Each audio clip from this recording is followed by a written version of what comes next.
Hi, I'm Oliver Williams. I teach at the University of Notre Dame in the area of business ethics. My appointment is in the College of Business, the Mendoza College of Business at Notre Dame. Interesting background, I studied chemical engineering at Notre Dame. That's my first degree. Then I was a U.S. naval officer and worked with the first division, it was called. A lot of young men who, in fact, didn't graduate from high school and were from poor, disadvantaged families. And the captain said, "You're going to be the Catholic lay leader." I said, "No, I'm a chem engineer. I know nothing about these things." And but I was, and I learned really the challenge and the thrill of being involved in ministry. Decided to study for the seminary education. So I studied for the priesthood at Notre Dame and did a master's in theology there. Then I went for a PhD in theology and ethics at Vanderbilt University, and then postdoctoral work at Stanford Business School. My father used to say, "Are you ever going to go to work?" And I'm not sure he thought I did, but in any event, that's where I am. When I started at the University of Notre Dame, my first appointment was in the theology department in the College of Arts and Letters. And the dean called me in and she said, "You showed some interest in business."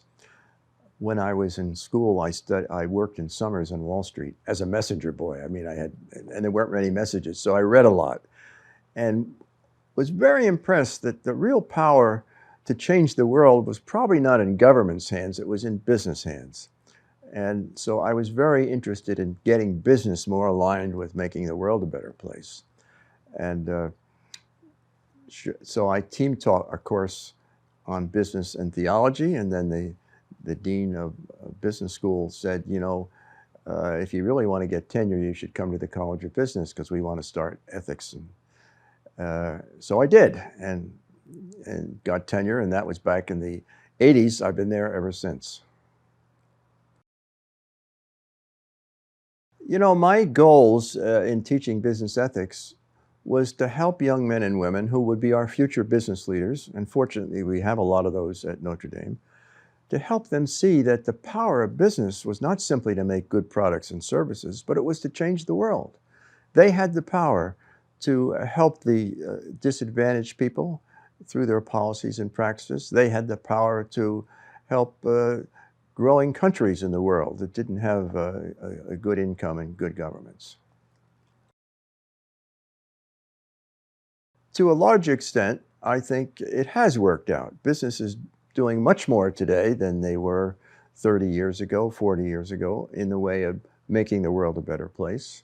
I think business sees they have tremendous power, and they're trying to use that power not only to produce goods and services, but to, in fact, make the world a better place. So, as we'll see, I am on the board member of the United Nations Global Compact, where we have 10,000 companies working toward this end, and so I'm pleased that to some extent it's worked out. The UN Global Compact was formed in the year 2000 by Kofi Annan, who was then Secretary General of the United Nations. And Kofi Annan was very insightful, and his point was, look, globalization has massively increased wealth in the world. The problem is it's disproportionately increased that wealth. The rich are getting richer. In many cases, the poor are getting poorer and losing stability, losing their job security. And so we need to have companies voluntarily take on some responsibility for human rights. And so that's what he formed that Global Compact with that mission in mind back in the year 2000. We had 24 companies when we launched it in 2000. Today we have 10,000 companies in 160 countries.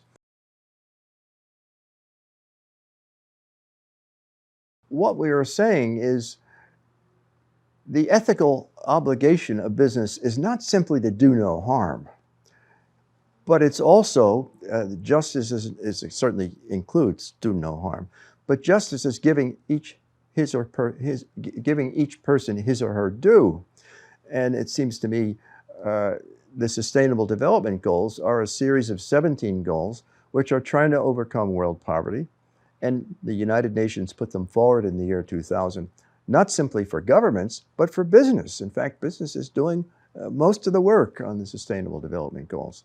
So I feel I've had some role in advancing those Sustainable Development Goals and giving the United Nations Global Compact a broader role, not simply telling business, don't do any harm, but in fact, try to do some good. I think one of the major issues that business ethics has to address is privacy. I think given the technological advances, what we commonly understood as privacy is no longer going to be available without many changes in our behavior and the way we use technology. A lot of work needs to be done to protect and promote our privacy, and I think some people are making some headway on that, but we have a long way to go. What we see today is the growing power of business. Look at the annual budgets of IBM or General Electric or Microsoft. It's probably greater than 95% of the nation states of the world. And where there's money, there's power. I know they don't like to keep saying that, but it's true. And so business has to take some responsibility for the problems in the world, especially in growing countries where they don't have a sound economy. And so I think we're seeing a growing realization that business has a much broader role in society than simply making money, and business has to take into account all of its stakeholders, particularly environmental issues, and especially in growing countries.